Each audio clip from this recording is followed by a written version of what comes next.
सत्संग की आधी घड़ी तप के वर्ष 1000 तो भी बराबर है नहीं, कहे कबीर विचार। तो यहाँ आपसे प्रार्थना की जाती है, जब तक सत्संग चले आप सब चिंताएं और इधर उधर की गल्ला बातें छोड़ के ध्यान से सत्संग सुनो।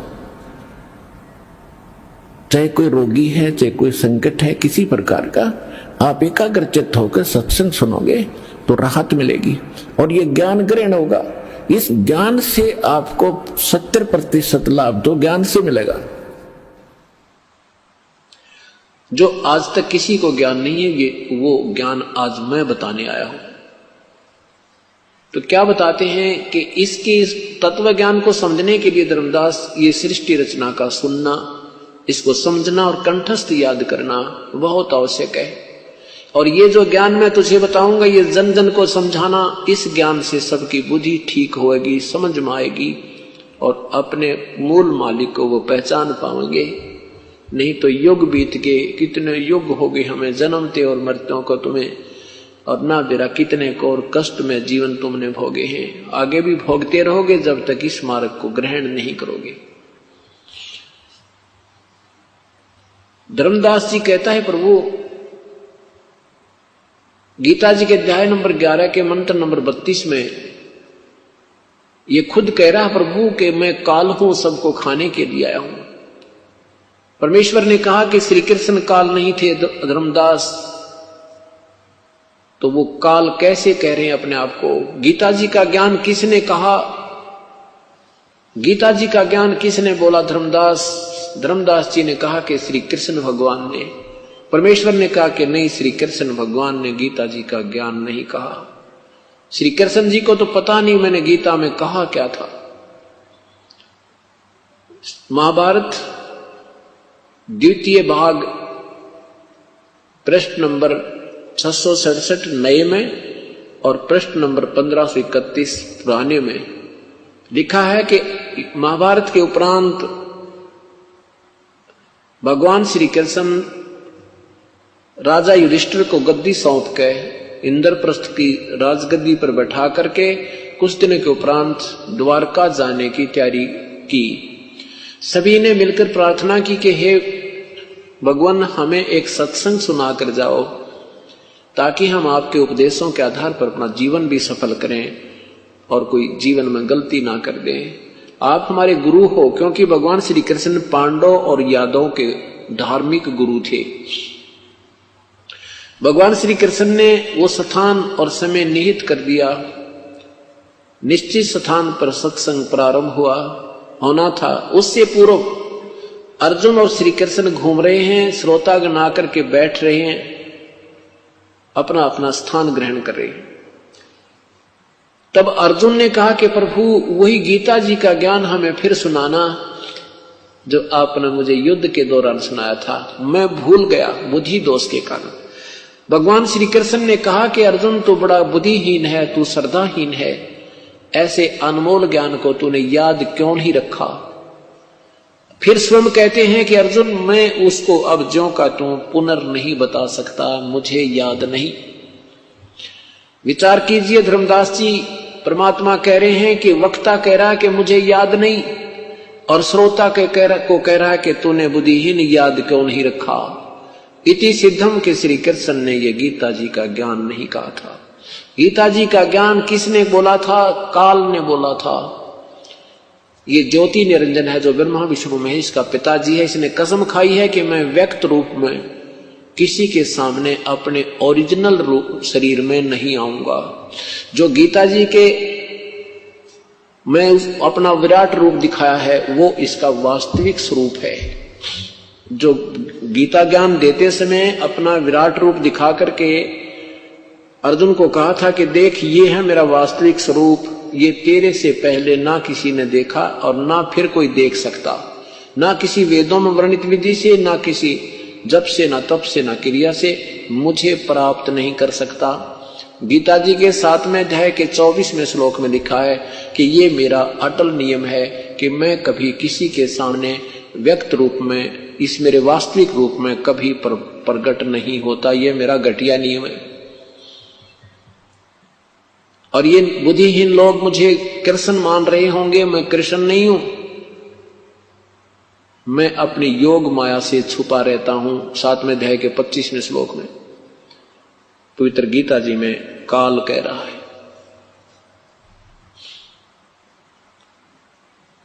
गीता जी के अध्याय नंबर 11 मंत्र 47-48 में कहा कि अर्जुन, ये मेरा वास्तविक स्वरूप है, इसको किसी भी क्रिया से, ना वेदों वर्णित विधि से, ना कोई पहले देख सका ना आगे देख सकता, ये तो मैंने तेरे पर मेहर करके दिखाया है। वो विराट रूप जो काल ने दिखाया था वो उसका वास्तविक स्वरूप है धर्मदास जी। यदि वो रूप स्वरूप विराट रूप श्री कृष्ण जी ने दिखाया होता तो ये नहीं कहते कि मैं ये पहले किसी ने नहीं देखा, क्योंकि भगवान श्री कृष्ण विराट रूप अपना कौरवों की सभा में दिखा चुके थे।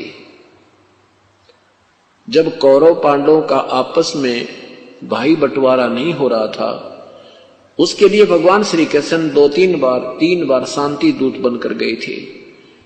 और दुर्योधन इस बात को भी सहमत नहीं हुआ था कि पांडवों को 5 गांव दे दूं, तो भगवान ने उसको कुछ शब्द, करड़े शब्द बोले थे, जिससे दुर्योधन ने भगवान श्री कृष्ण को अरेस्ट करने का आदेश सैनिकों को दे दिया था। उस समय भगवान श्री कृष्ण ने अपना विराट रूप दिखाया था, जिससे कौरव घबरा गए थे, भगवान बाहर आ गए थे।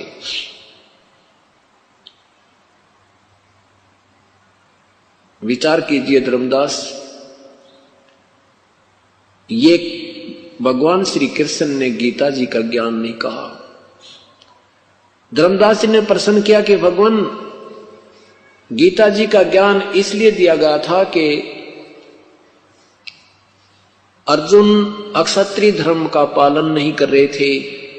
यदि श्री कृष्ण जी गीता जी का ज्ञान देकर युद्ध ना करवाते तो अक्षत्रिय हो जाते, सब नियम भंग हो जाते।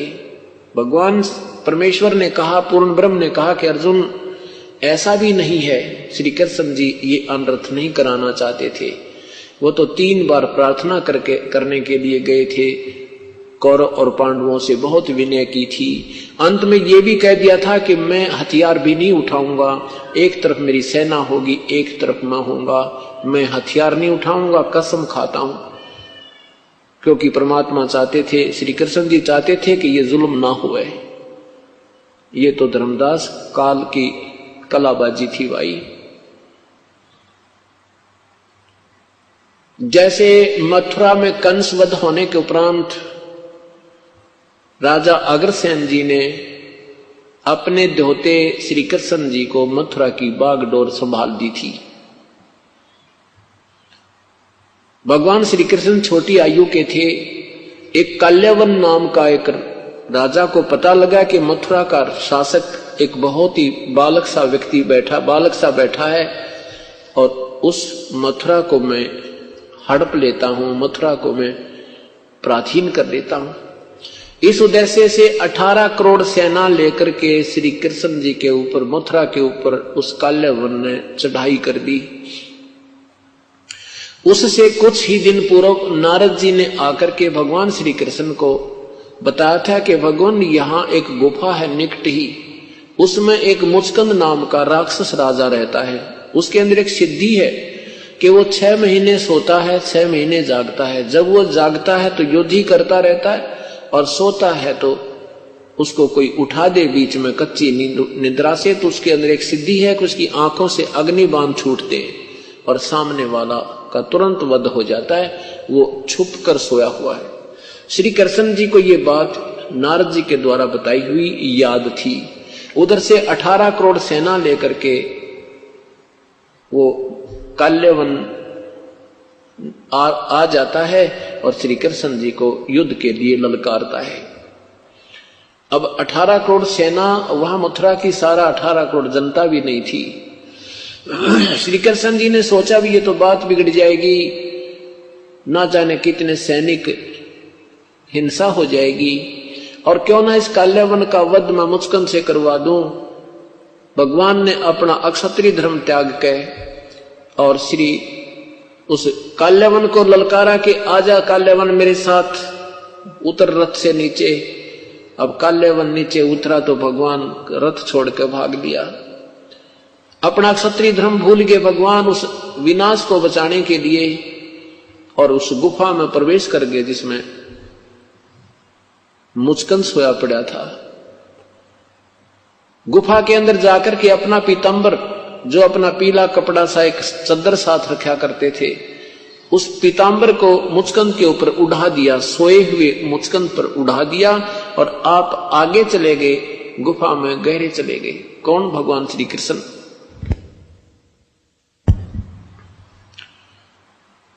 काल्यवन ने देखा कि कृष्ण गुफा में प्रवेश कर गया है, तो मुचकंद और काल्यवन आराम से चल रहा कि बच्चा अब कहां जाएगा, अब तुझे अच्छी तरह देख लूंगा, अब तो तू फंस गया।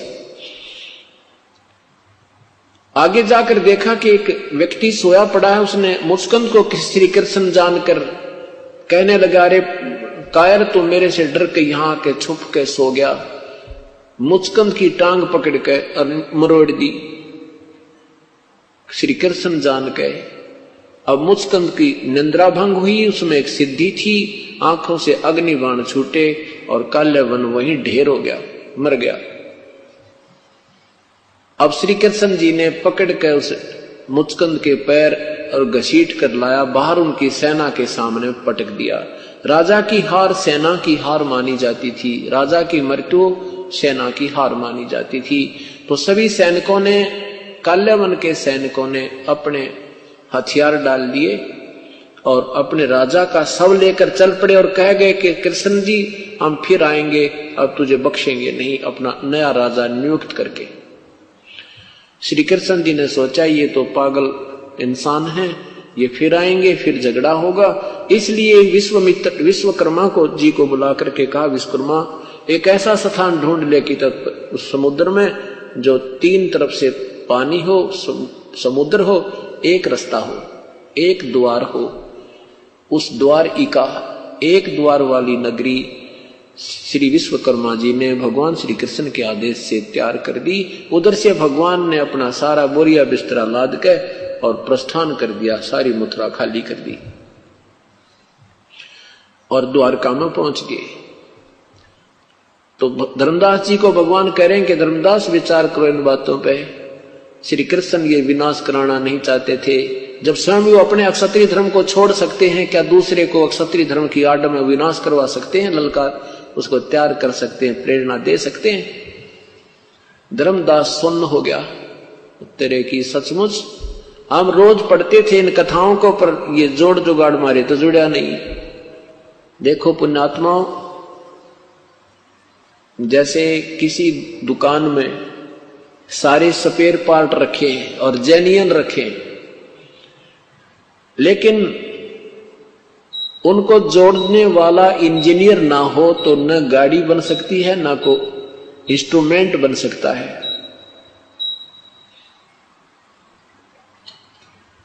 अब ये अपने सदग्रंथ की कथाएं वो जेन्युइन स्पेयर पार्ट हैं, वो आज भी ज्यों के त्यों हैं और पहले भी थे।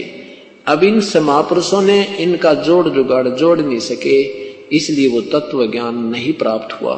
अब ये तत्व ज्ञान इसी को कहते हैं जो निष्कर्ष निकालकर और आपके सामने पेश कर दिया जाए, फिर बुद्धिजीवी समाज शीघ्र समझ जाता है। अब धर्मदास कति चुप हो गया।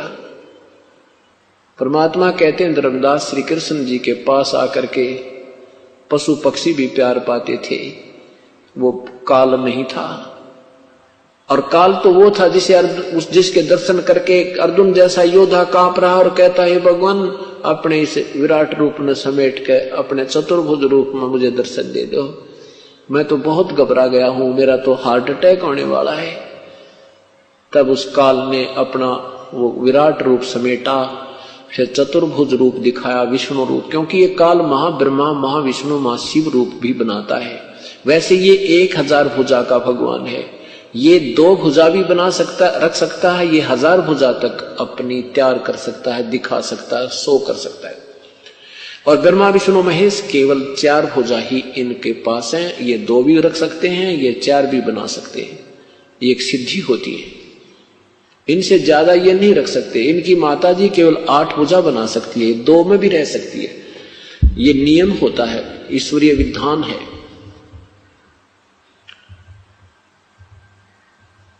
तब धर्मदास ने कहा, परमात्मा ने कहा, धर्मदास कितने जन्म हो गए तुमने मरते और जन्मतों को, क्या प्राप्त हुआ तुझे? आज तू सेठ है, कल ना जाने तो कौन सी योनि में प्राप्त होगा, ना जाने कौन से नरक में तुझे डाला जाएगा। ये काहे का जीवन है? तब धर्मदास बोला, हे भगवान, हे परमात्मा, हम कैसे फंस गए यहां पर, ये क्या कहानी है? इसके लिए परमेश्वर ने कहा कि अब सुन ले ये राम कहानी जो मैं तुझे सुनाना चाहता हूं, जिससे तेरा अंधेरा हटेगा, अज्ञान दूर हो जाएगा और हर शास्त्र तेरी समझ में आएगा। ये सृष्टि रचना सुनो।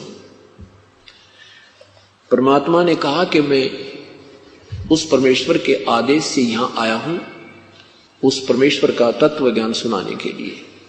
यदि परमात्मा ये कह देते कबीर साहब कि मैं ही प्रभु हूं, मैं ही ये रचने वाला हूं, शुरुआत में ही कह देते, तो धर्मदास जी की बुद्धि काम नहीं करती, क्योंकि हमने अभी तक प्रभु को निराकार मान रखा है। हम बेशक भगवान राम के, भगवान श्री कृष्ण के, विष्णु जी की मूर्ति भी रखते हैं, फिर भी हम परमात्मा को निराकार मानकर राजी हैं, फिर भी हम उनको निराकार ही मानते हैं। ये हमारी उल्टी बुद्धि पता नहीं कैसे फिट होगी।